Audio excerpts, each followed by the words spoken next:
If you're thinking about buying or selling a home in Wisconsin, or anywhere for that matter, choosing the right real estate agent may be the most important decision you ever make. But people don't always know what questions to ask during an interview or consultation process. And more often than not, they may end up working with the wrong agent for that matter.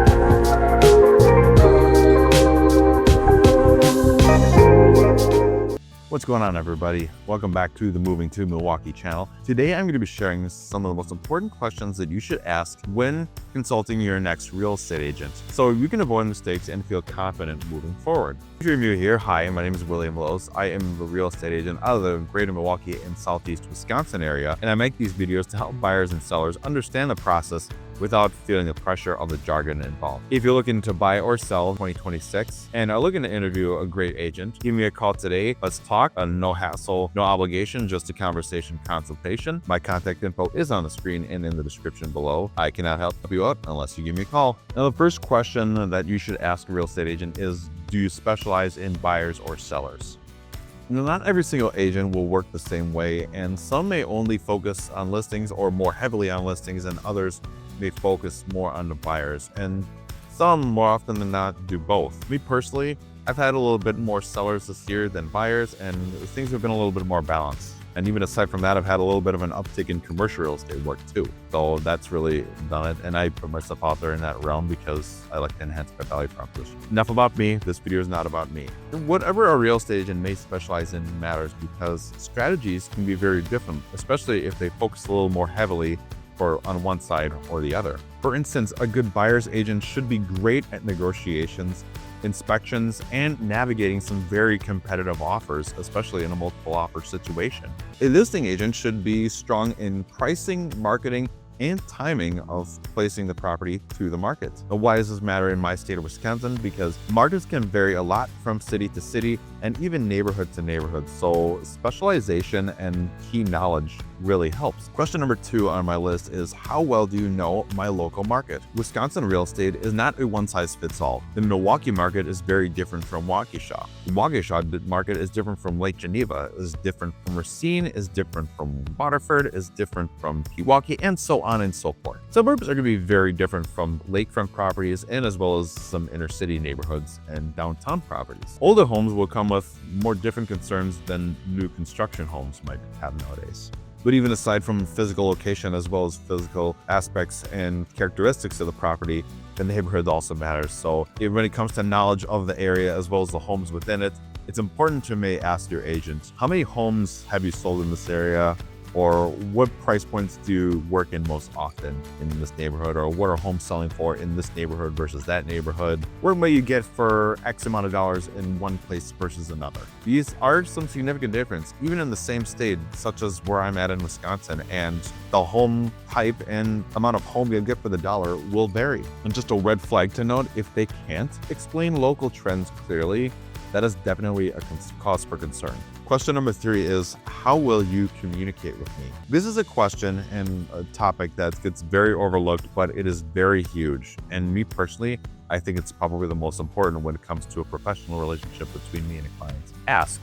Do you prefer calls, texts, or emails? We as agents will likely ask you the same thing on what's the best way to get a hold of you. Not to mention, how quickly would you usually respond, or will I be working directly with you or on a team? As far as quickness to respond, it's good to know when they can expect an answer from you at any sort of point. Me personally, I miss a call from you, I try and get back to you in that sort of time frame. And even if I can't, I try and send you a message saying, I've got your voicemail, just let me get back to you as soon as I can. It's short, simple, and I like to make my clients know that they were heard, that they have my attention, and I'm not trying to put them on the back burner, but I'm a little tied up, so I will get back to them at my earliest convenience. Now, as far as working directly with one agent or on a team, this can vary on the agent or maybe real estate LLC entity that you might be working with.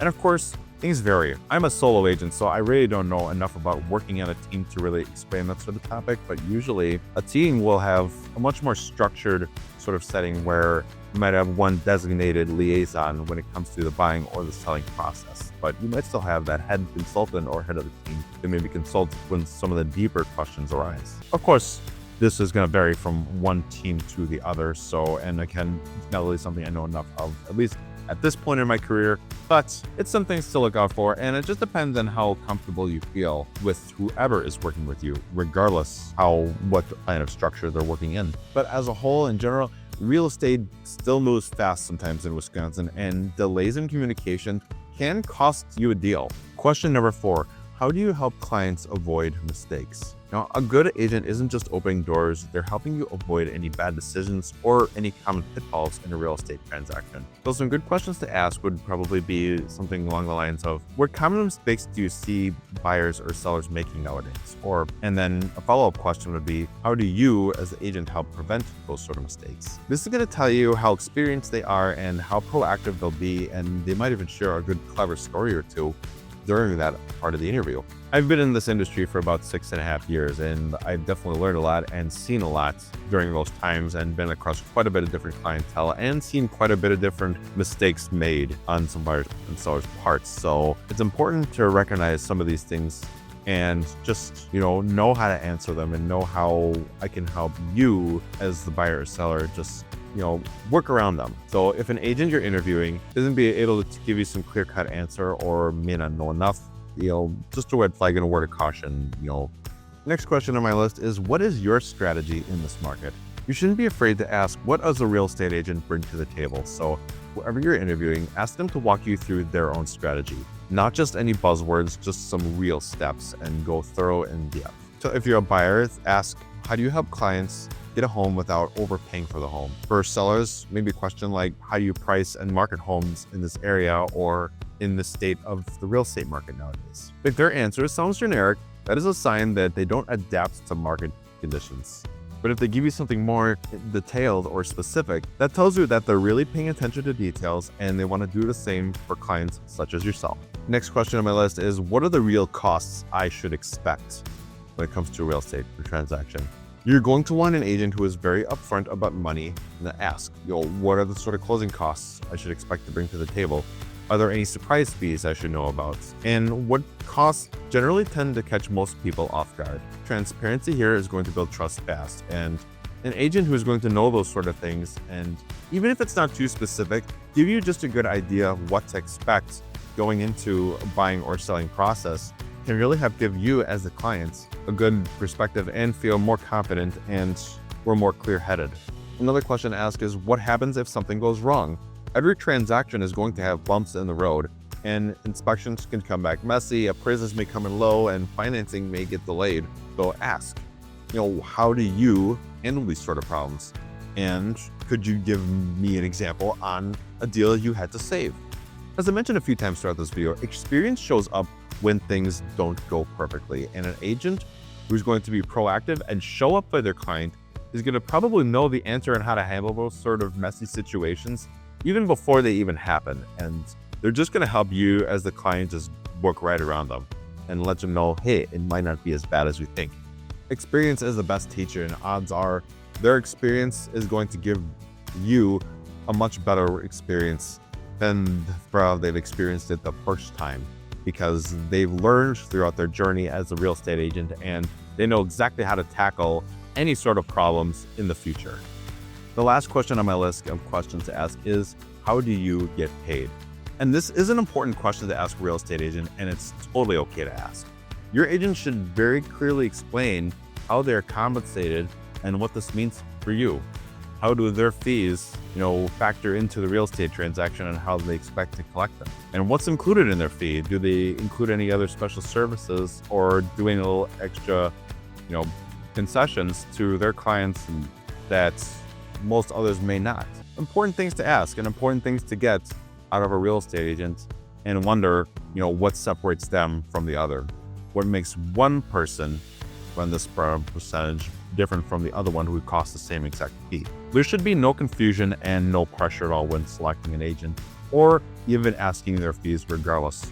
where they might come in at. The right real estate agent will not dodge any of these questions. They will welcome them. And if an agent makes you feel rushed or uncomfortable for asking, well, that's your sign that maybe that's not the best agent for you. So if you're buying and selling in Wisconsin and want an agent who values transparency, communication, and preparation, I'd be happy to help and interview you for the process. My name is William Lewis. I'm the agent out of the local Milwaukee and Southeast Wisconsin area. Give me a call today. I'd be happy to sit down and have a formal one-to-one talk with you about your housing goals. If you liked this video or found it helpful, be sure to hit like and subscribe to stay in the loop when I release new content, as well as stay up to date on more Wisconsin real estate tips and the real estate market. Drop a comment if you want a buyer or seller only version of this list. Thank you for tuning in. I'll see you next time.